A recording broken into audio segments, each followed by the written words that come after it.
শাবান মাস আসলে নবীজি সাল্লাল্লাহু আলাইহি ওয়াসাল্লাম ইবাদতের মাত্রা বাড়ায়া দিতেন। আয়েশা সিদ্দিকা রাদিয়াল্লাহু তাআলা আনহা বলেন, নবীজি সাল্লাল্লাহু আলাইহি ওয়াসাল্লামকে শাবান মাস ছাড়া অন্য কোনো মাসে এত বেশি রোজা রাখতে দেখি নাই। রমজান মাস তো ভিন্ন, তিনি রমজান মাসে পুরোটাই তো রোজা রাখতে হবে ফরজ। এই রমজান ছাড়া বাকি 11 মাসের মধ্যে সবচাইতে বেশি নবীজি সাল্লাল্লাহু আলাইহি ওয়াসাল্লাম শাবান মাসে রোজা রাখতেন। আফসোসের বিষয় হলো আমরা রমজান মাসেই শুধু রোজা রাখি, বাকি রোজাগুলো রাখি না। না রাখার ফলে কি হয়, ধারাবাহিকভাবে বছরের প্রতি মাসে সপ্তাহে ফজিলতের যেই রোজাগুলো আছে, যেমন এক হাদিসে আসছে নবীজি সাল্লাল্লাহু আলাইহি ওয়াসাল্লাম সোম এবং বৃহস্পতিবার রোজা রাখতেন। নবীজি সাল্লাল্লাহু আলাইহি ওয়াসাল্লাম আইয়াম বীজের রোজা প্রতি মাসের 13, 14, 15 তারিখ নবীজি রোজা রাখতেন। এই রোজাগুলো যদি কোনো ব্যক্তি রাখে, কোনো মাসে তার রোজা হবে 11টা, কোনো মাসে হবে 13টা। এখন কোনো ব্যক্তি যদি গোটা বছর রমজান মাস ছাড়া প্রত্যেক মাসে 11 বা 13টা করে রোজা রাখে, বলেন তো রোজার মাসে রোজা রাখতে তার কোনো কষ্ট হবে? হবে না। কেন? কারণ সে রোজার সাথে অভ্যস্ত হয়ে যাবে। ভাই ওই কিস কিস করে না একটা, এটা কমান, কিস কিস কমান। তাহলে সে রোজার মাসে রোজা রাখতে কষ্ট হবে না। কিন্তু আমাদের অভ্যাস কি, রোজার মাস শুরু হওয়ার আগে কেমন যেন আমরা অনেকে পণ করছি, প্রতিজ্ঞা করেছি রোজার মাস ছাড়া গোটা 11 মাসে আর কোনো রোজা আমরা রাখবো না। ফলশ্রুতিতে কি হয়? ফলশ্রুতিতে হয় এইটা যে রোজার মাসে যখন রোজা রাখা আমরা শুরু করি, গত 11টা মাস খাবারের সময় থাকে একটা, নাস্তার সময়, দুপুরের খাবারের সময়, রাতের খাবারের সময়, একভাবে চলে 11 মাস। বিজ্ঞান বলে মানুষ প্রতিনিয়ত যেই সময়টাতে খাবার খায় ওই সময় তার পাকস্থলীর মুখ হা করে, এই জন্য তার ক্ষুধা লাগে। 11 মাস একটা সময় পাকস্থলী হা করত, কিন্তু রোজার মাসে যেই সময়গুলোতে আমরা খাইতাম সকালে, ওই সময় খাই, কথা বলেন না, খাই। দুপুরের খাবার যেই সময় খাইতাম রোজার মাসে খাই। পাকস্থলী তার 11 মাসের অভ্যাস অনুযায়ী সকাল 9টায় যদি নাস্তা করতাম ওই টাইমে হা করে, যদিও সাহারির সময় খাইছি। দুপুর 2টা 3টার সময় হা করে খাওয়ার জন্য। এ কারণে কি হয় দেখবেন, রোজার শুরুর দিকে অনেক রোজাদার জোহরের পরে মসজিদের মধ্যে আদামরা হয়ে পড়ে থাকে, শুধু গড়াগড়ি দেয়। কি হয়েছে, অসুস্থ? না, কিছু হয় নাই, রোজা ধরছে। রোজার কি হাত পাও আছে ধরতে পারে? তার মানে কি হয়েছে, বিগত 11 মাস তার অভ্যাস একরকম ছিল, এই মাসে আর এক রকম। এই শরীরকে রোজার সাথে একটা সম্পর্ক গড়াইতে গড়াইতে প্রায় 15 দিন শেষ। এরপরে বাকি 15 দিন মার্কেট আর কেনা বেচায় 15 দিন শেষ। তাহলে কি হলো, রোজার মাস ছিল আমার ইবাদতের মাস, 15 দিন গেছে রোজার সাথে ভালো মতো জুড়তে, আর 15 দিন মার্কেট করতে করতে শেষ। এজন্য আমাদের সালাফগণ এই সময় থেকে প্রস্তুতি নিতেন, সারা বছর তাদের প্রস্তুতি থাকতো, কিন্তু রোজার মাসে আরো বেশি, শাবান মাসে নিজেদেরকে আরো বেশি প্রস্তুত করে তুলতেন। আমরা এই যে লম্বা নামাজ আদায় করি, আমার মনে হয় আমরা অধিকাংশ মানুষ এই তারাবির নামাজ ছাড়া লম্বা কেরাতে নামাজ পড়ি না। অনেকে বলতে পারেন, হুজুর আমি তো 2-4 রাকাত তাহাজ্জুদ পড়ি, কিন্তু সূরা তো মুখস্থ, ফাতিহা সূরা সহ 5টা সূরা। আপনি এক কুল হু আল্লাহর সূরা 30 বার পড়েন এক রাকাতে, কোনো অসুবিধা নাই। হযরত আছে, জিজ্ঞাসা করেন আপনি পারেন না, কি করবেন? আপনি সূরা ফালাক 30 বার পড়েন, নামাজটারে লম্বা বানান। যদি সারা বছর আমরা একটু লম্বা কেরাতে 2-4 রাকাত নফল নামাজ আদায় করতাম, তাইলে রোজার মাসে তারাবিতে গিরা ব্যথাইতো না। অথচ আমাদের অতীতের মানুষরা নিজেদেরকে রোজার জন্য প্রস্তুত করতেন। এই শাবান মাস একেবারে শেষ সময়ের প্রস্তুতির মাস। আমরা এখন থেকেই নিজেদেরকে একটু প্রস্তুত করি। সামনে আরো কয়েকদিন সময় আছে, আমরা কয়েকটা নফল রোজা রাখি। এতে কি হবে? রোজার সাথে শরীরের একটা পরিচিতি শুরু হয়ে যাবে। 1 বছর আগে রাখছিলাম, ভুলে গেছে পাকস্থলী, একটা অ্যাডজাস্টমেন্ট হবে। দেখবেন রোজা শুরুর থেকেই প্রাণবন্ততার সাথে রাখা যাবে। এখনো রাত অনেক লম্বা, এখনো রাত অনেক লম্বা। 5টার পরে ফজরের ওয়াক্ত হয়, আজানের আধা ঘন্টা আগে একটু উঠি। আপনারা তো আগে আগে ঘুমায়া যান, আপনারা খুব ভালো। বাংলাদেশের অনেক জায়গায় আছে যে 10টা সাড়ে 10টার পরে গড়ে মাহফিল শুরু হয়। ভোলার মানুষ এদিক দিয়া ভালো, অনেক রাত মাহফিল শুনে না। আপনি 11টায় ঘুমায় যদি যান, স্বাভাবিক সময় 10টায় যদি ঘুমায় যান, ফজরের ওয়াক্ত শুরু হওয়ার আধা ঘন্টা পৌনে 1 ঘন্টা আগে উঠে অজু করে আপনি 4টা রাকাত নামাজ পড়েন, একটু লম্বা সূরা দিয়া, অথবা লম্বা সূরা মনে নাই, আপনি বারবার কুল হু আল্লাহরে পড়েন, গণনা করা লাগবে না, বারবার পড়েন। এতে কি হইল? আমি লম্বা নামাজের সাথে অভ্যস্ত হইলাম। রোজা রাখার মাধ্যমে আমার রমজান মাসে যে টানা রোজা রাখবো, আমি নিজের একটু প্রস্তুত করলাম, সাথে সাথে কোরআনের সাথে একটু সম্পৃক্ততা করলাম। এখন থেকে যদি এই আমলগুলো করি, তাহলে আশা করা যায় রমজান মাস অলসতা কষ্টে নয়, বরং আমি একেবারে প্রাণবন্তভাবে রমজান মাস অতিবাহিত করব। এজন্য কাজ কি? 1 নাম্বার, তারিখ গণনা করব। আজকে 7 তারিখ, কালকে 8 তারিখ। 2 নাম্বার, নফল রোজা এখন থেকেই কিছু রাখা শুরু করব। 3 নাম্বার, আমরা প্রত্যেক দিন কয়েক রাকাত নফল নামাজ পড়ব। তাহাজ্জুদে উঠতে পারেন নাই, অসুবিধা নাই, মাগরিবের পরে সময় আছে, আপনি একটু লম্বা আওয়াবিন পড়বেন, আপনি লম্বা কেরাতে পড়েন, ওই যে 1 সূরা বারবার রিপিট করে পড়েন। এশার পরে সময় আছে, মাগরিবের পরে ব্যস্ততা, এশার পরে ওইরকম 4 রাকাত নামাজ একটু লম্বা করে পড়েন। যদি আমরা পড়তে পারি, তাহলে আশা করা যায় রমজানে কষ্ট হবে না ইনশাআল্লাহ। তা আমি যে আয়াতখানা আপনাদের খেদমতে তিলাওয়াত করেছি, এই আয়াতের মধ্যে আল্লাহ সুবহানাহু ওয়া তাআলা ঈমানদার নারী আর পুরুষকে উদ্দেশ্য করে জানিয়ে দিয়েছেন, ঈমানদার নারী হোক আর পুরুষ, এরা যদি আমলে সালেহ করে, সৎকর্ম করে, আল্লাহ তাআলা 2 ধরনের প্রতিদান দেওয়ার ঘোষণা দিয়েছেন। কয় ধরনের? 2 ধরনের। ঈমানদার নারী অথবা পুরুষ যদি আমলে সালেহ করে, 2 ধরনের পুরস্কার। মুসলিম শরীফের মধ্যে আসছে, নবীজি সাল্লাল্লাহু আলাইহি ওয়াসাল্লাম জানিয়ে দিয়েছেন নেক কাজের প্রতিদানের ব্যাপারে। কোন ঈমানদার যদি নেক কাজ করে, ঈমানদার যদি নেক কাজ করে, তাহলে এই ঈমানদারের নেক কাজের কিছু প্রতিদান আল্লাহ দুনিয়ায় দেন, আর পরিপূর্ণ প্রতিদান আল্লাহ তাআলা আখিরাতে দেন, আখিরাতে দিবেন। ফলশ্রুতিতে যদি কোনো কাফের দুনিয়াতে ভালো কাজ করে, অনেক সময় অনেক কাফেররাও কিন্তু ভালো কাজ করে, করে কি করে না? করে।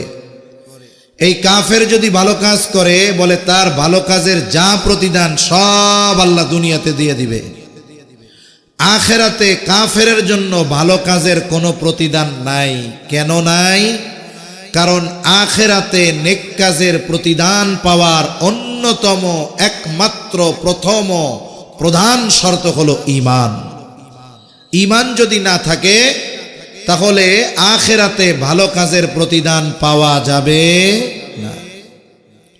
এজন্য আল্লাহ তাআলা ঈমানদার নারী আর পুরুষের কথা বলেন। আর এই ইবাদতের প্রতিদান দেওয়ার ক্ষেত্রে আল্লাহ তাআলা কোনো তারতম্য করবেন না।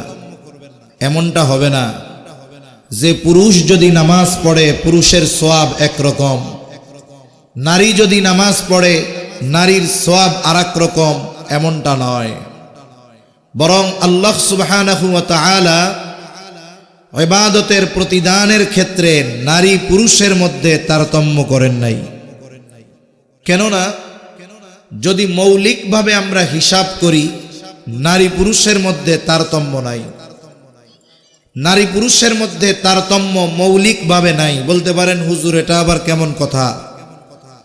কোরআনুল কারীমের মধ্যে আল্লাহ সুবহানাহু ওয়া তাআলা এক নম্বরে আমাদেরকে জানিয়ে দিয়েছেন। আল্লাহ তাআলা বলেন, হে মানব সম্প্রদায়, তোমরা তোমাদের রবকে ভয় করো। কোন রব? আল্লাযী খালাকাকুম মিন নাফসিন ওয়াহিদা, যিনি তোমাদেরকে একটি প্রাণ থেকে সৃষ্টি করেছেন। আল্লাহ তাআলা যখন বললেন ইয়া আইয়ুহান নাস, এই জায়গায় আল্লাহ তাআলা আলাদাভাবে পুরুষদেরও বলেন নাই, নারীদেরও বলেন নাই, বরং উভয়কেই বলছেন যে তোমরা তোমাদের রবকে ভয় করো। কোন রব? যেই রব তোমাদেরকে একটি প্রাণ থেকে সৃষ্টি করেছেন। আমাদের সকলের মূল হলো রূহ। আল্লাহ তাআলা এই রূহ সৃষ্টি করেছেন, বের করেছেন একজন থেকে, তিনি হলেন হযরত আদম আলাইহিস সালাতু ওয়াস সালাম।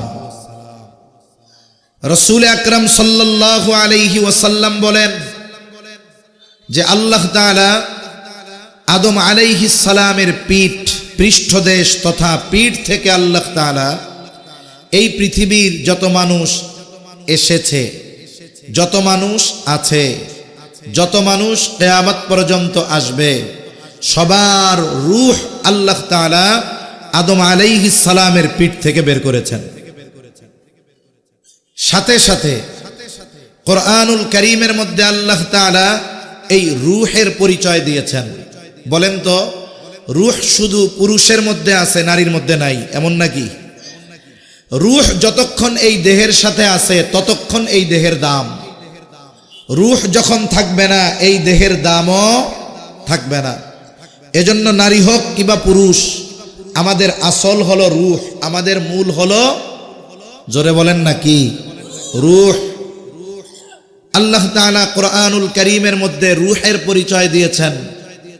রূহের পরিচয় দেওয়ার ক্ষেত্রে আল্লাহ তাআলা এই পরিচয়ে কোনো তারতম্য করেন নাই, তারতম্য করেন নাই।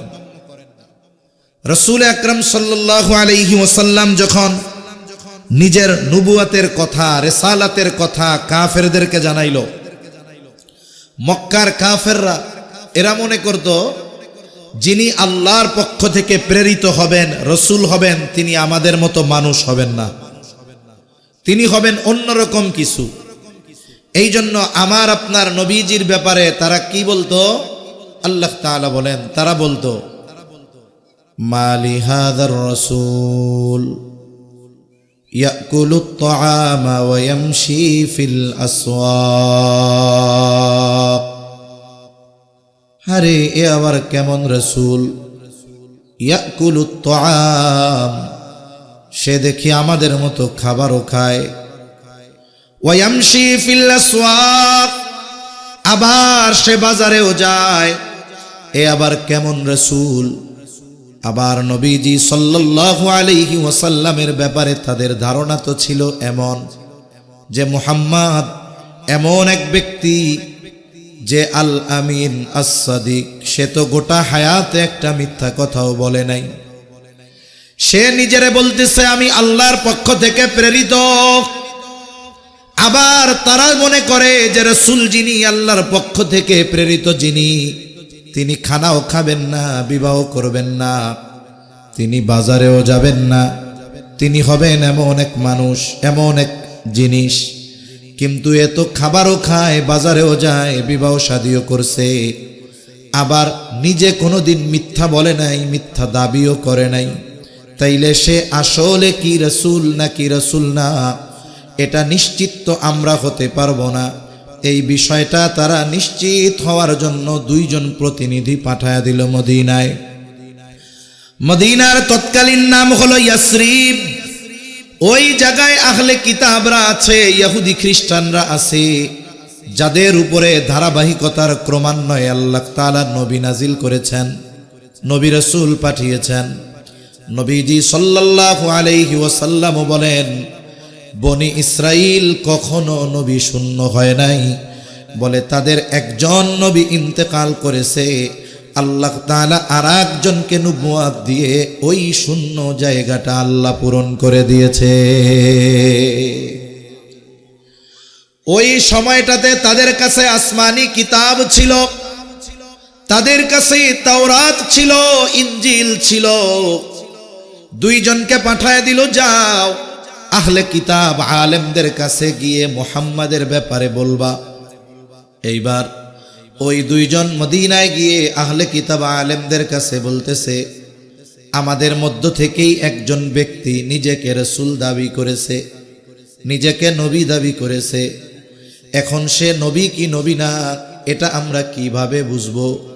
কারণ এই জাজিরাতুল আরব, এই মক্কায় কুরাইশ বংশে একেবারে ইসমাইল আলাইহিস সালাম পর্যন্ত নবী, এরপরে আর কোনো নবী আসে নাই। আর আমার আপনার নবী শেষ নবী আসছেন। লম্বা একটা সময় বনু ইসমাইলে কোনো নবী নাই, এজন্যই তারা পাঠায় দিয়েছে মদিনায়। এইবার ওই ইহুদি আলেমরা, আহলে কিতাব আলেমরা তাদের কথা শুনে তাদের বলল, শোনো, যিনি তোমাদের মধ্যে নবী দাবি করতেছে, তোমাদের 3টা প্রশ্ন জানায়া দিলাম। এই 3টা প্রশ্ন তোমরা তাকে গিয়ে করবা। একটা প্রশ্ন হলো আসহাবে কাহাফের ব্যাপারে, আরেকটা প্রশ্ন হলো গোটা পৃথিবীর বাদশাহী করেছে, ভ্রমণ করেছে বাদশাহ জুলকারনাইনের ব্যাপারে, আরেকটা প্রশ্ন হলো রূহের পরিচয়, তাকে জিজ্ঞাসা করবা। যদি এই 3 প্রশ্নের জবাব ওই ব্যক্তি দিতে পারে, তাহলে যে ওই ব্যক্তি নবী কোনো সন্দেহ নাই। এবার এই 3 প্রশ্ন শিখে দুইজন চলে আসছে। আসার পরে তাদের যে নেতা তাদেরকে জানাইলো যে ইহুদি আলেমরা তো আমাদের এই বিষয়গুলো জানিয়েছে। এইবার তারা এই 3টা প্রশ্ন আমার আপনার নবীজিকে করলো। ওই সময় প্রতিনিয়ত জিবরাইল আলাইহিস সালাম আমার আপনার নবীজির কাছে ওহী নিয়ে আসেন, প্রতিদিন তিনি আসেন। এই জন্য নবীজি বললেন, ঠিক আছে, তোমাদের প্রশ্নের জবাব আগামীকাল জানায়া দিব। ইহুদিরা এই 3 প্রশ্ন কেন শিখিয়ে দিয়েছে?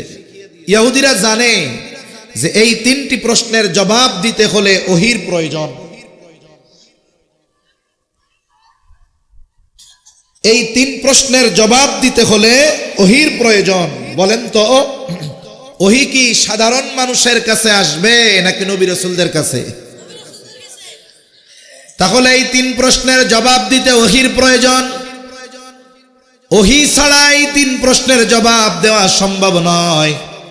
এই জন্যই এই 3টা প্রশ্ন শিখায়া দিছে। জবাব যদি দিতে পারে তাইলে ওহীর মাধ্যমে দিয়েছে। আর ওহী যার কাছে আসে সে নবী, কোনো সন্দেহ নাই। নবীজি সাল্লাল্লাহু আলাইহি ওয়াসাল্লাম বলেন, আগামীকাল তোমাদের এই প্রশ্নের জবাব জানায়া দেওয়া হবে। স্বাভাবিকভাবে তারা চলে গেল। পরের দিন আবার এসে হাজির, আমাদের 3টা প্রশ্নের জবাব দেন। কিন্তু নবীজি সাল্লাল্লাহু আলাইহি ওয়াসাল্লাম জবাব দিতে পারলেন না। কেন? জবাব তো উনি নিজে মন গড়া দিবেন না। জিবরাইল আলাইহিস সালাম জবাবগুলো জেনে আসবে আল্লাহর কাছ থেকে, আর নবীজি সাল্লাল্লাহু আলাইহি ওয়াসাল্লাম জানার পর তিনি জবাব দিবে। মুফাসসিরিনে কেরাম বলেন, একে একে 15 দিন পার হয়ে গেছে, ওহী আসার খবর নাই। এদিক দিয়া কাফেররা আনন্দ মিছিল শুরু করে দিল যে মুহাম্মদ যদি সত্যই নবী হইতো, প্রশ্নগুলোর জবাব দিতে পারত। আসলে সে নবী না। এই 15টা দিন কত চিন্তা, কত পেরেশানির মধ্যে গেছে আমার আপনার নবীজির। 15 দিন পর জিবরাইল আলাইহিস সালাম সব প্রশ্নের জবাব নিয়ে হাজির। সাথে সাথে এই উম্মতের জন্য একটি শিক্ষণীয় বিষয় আল্লাহর পক্ষ থেকে নিয়ে আসছে। ওহী আসার বিলম্ব হওয়ার কারণ কি? কারণ নবীজি সাল্লাল্লাহু আলাইহি ওয়াসাল্লাম ইনশাআল্লাহ বলেন নাই যে আগামীকাল বলবো, এভাবে বলেন নাই যে ইনশাআল্লাহ আগামীকাল বলবো। এই জন্য ওহী আসতে দেরি হয়েছে, এতে গুনাহ হয় নাই। এতে যদি কেউ মনে করে এই কথা যে ইনশাআল্লাহ না বলার কারণে নবীজির পাপ হইছে, নাউযুবিল্লাহ, এটা মনে করার কোনো সুযোগ। আহলুস সুন্নাত ওয়াল জামাতের আকীদা, নবী রাসূলগণ নিষ্পাপ। দেখুন, কোনো হালাল প্রাণী যদি কেউ ইচ্ছাকৃতভাবে আল্লাহর নাম বাদ দিয়ে জবাই দেয়, বলেন তো যত বড় বুজুর্গ হোক ইচ্ছা করে যদি আল্লাহর নাম বাদ দিয়ে জবাই দেয়, তাহলে ওই হালাল প্রাণীর গোশত কি আর হালাল থাকবে? কিন্তু হয়তো উনি বেখেয়াল বশত ভুলে গেছেন, মুখ দিয়ে আল্লাহর নাম উচ্চারণ করেন নাই, জবাই করে দিয়েছেন।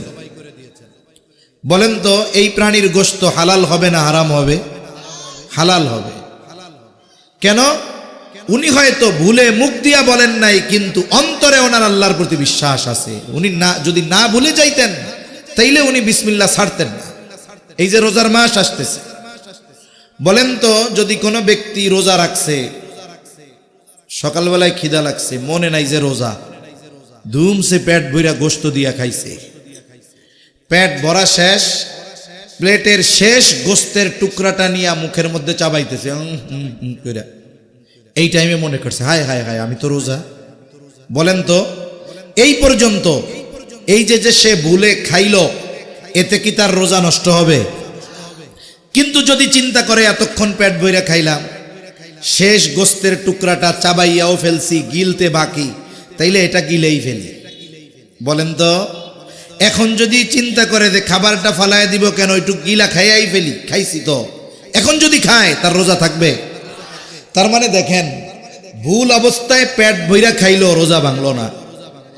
এখন ওই যে খাবার নষ্ট হবে কিন্তু রোজা আছে এইটা মনে পড়ার পর ওই চাবানো গোস্তর টুকরাটাও যদি খায়, সেটা যদি ওই সোলার দানার পরিমাণ হয়, গিলা যদি ফালে, রোজা।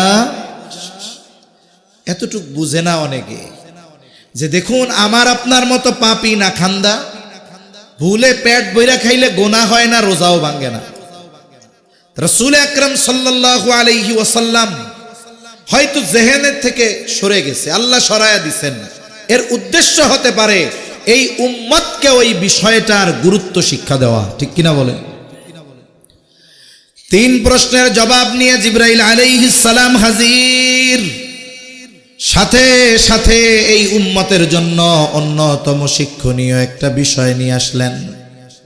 আল্লাহ তাআলা বলেন, ওয়ালা তাকুলান্না লিশাইইন ইন্নী ফাইলুন যালিকা গাদা ইল্লা আইয়াশা আল্লাহ। আল্লাহ রাব্বুল আলামিন বলেন, ওয়ালা তাকুলান্না লিশাইইন ইন্নী ফাইলুন যালিকা গাদা।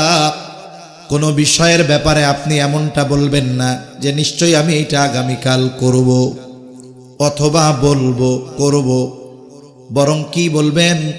ইল্লা আইয়াশা আল্লাহ, বরং এইভাবে বলবেন যে ইনশা আল্লাহ এটা আমি আগামীকাল করব।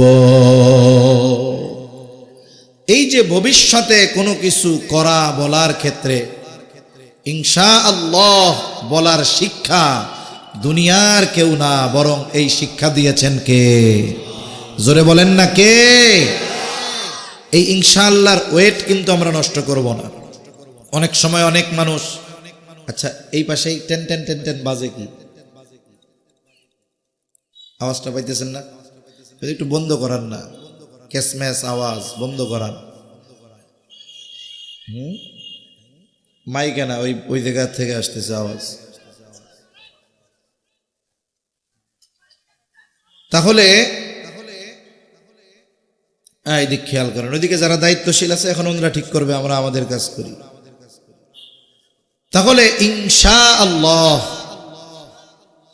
এটার শিক্ষা আল্লাহ দিয়েছেন। এজন্য আজকে থেকে ভবিষ্যতে একটু পরে হোক, আগামীকাল হোক, 5 মিনিট পরে হোক, যে কোনো কিছু করার এরাদা যখন করব, ইচ্ছা যখন করব, সাথে যেই বাক্যটা জুড়ে দেব সেটা হলো ইনশাআল্লাহ।